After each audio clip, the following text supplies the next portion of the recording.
దినాలలో మోషే అహరోనుల చేత సృష్టింపబడిన పేలు మనుషుల మీద జంతువుల మీద ఉన్నాయి. ఐగుప్తు ధూళంతా పేలయింది. పేలు అనే మాట దగ్గర ఫుట్ నోట్ లో అవి మిన్నల్లులు అని ఇచ్చాడు, మిన్నల్లి అని ఇచ్చాడు. వీరు ఆ ధూళిని కొట్టినప్పుడు ధూళంతా కూడా మిన్నల్లులుగా మారిపోయింది ఐగుప్తులో. ఆశ్చర్యం ఏంటంటే ఐగుప్తులో ఆ ధూళి నుండి ఏర్పడిన మిన్నలులన్నీ, ఆ పేలన్నీ ఐగుప్తు మనుషుల మీద, ఐగుప్తు పశువుల మీద ఉన్నాయి గాని ఇశ్రాయేలీయుల జనుల మీద, వారి పశువుల మీద లేవు. ఆశ్చర్యం, ఆశ్చర్యం. అలాగుననే గోషేనులో గొర్రె పిల్ల రక్త ప్రోక్షణత వారి ద్వారబంధం యొక్క పైకము మీద, 2 నిలువు కమ్ముల మీద వారు ప్రోక్షించుకొనినప్పుడు అరణఘోష వినబడింది ఐగుప్తులో, రాజు ఇంటితో సహా. కానీ గోషేనులో దేవుని బిడల ఇండ్లలో జయధ్వనులు వినబడతా వచ్చాయి. అంటే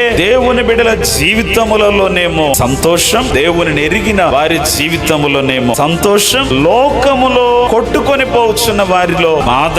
అలాగునని దేవుడు ఇశ్రాయేలీయులను వేరు చేసి వారి మీద ఏ తెగులు రాకుండా చేసినట్లుగా అదే విధముగా దేవుడు నశించిపోతున్నటువంటి ఈ లోకంలో దేవుడు తన్ను ఆశ్రయించిన వారిని కాపాడుచున్నాడు. దేవునిని ఆశ్రయించావా, లేక నశించిపోయే లోకముతో పెనవేసుకొని ఉన్నావా?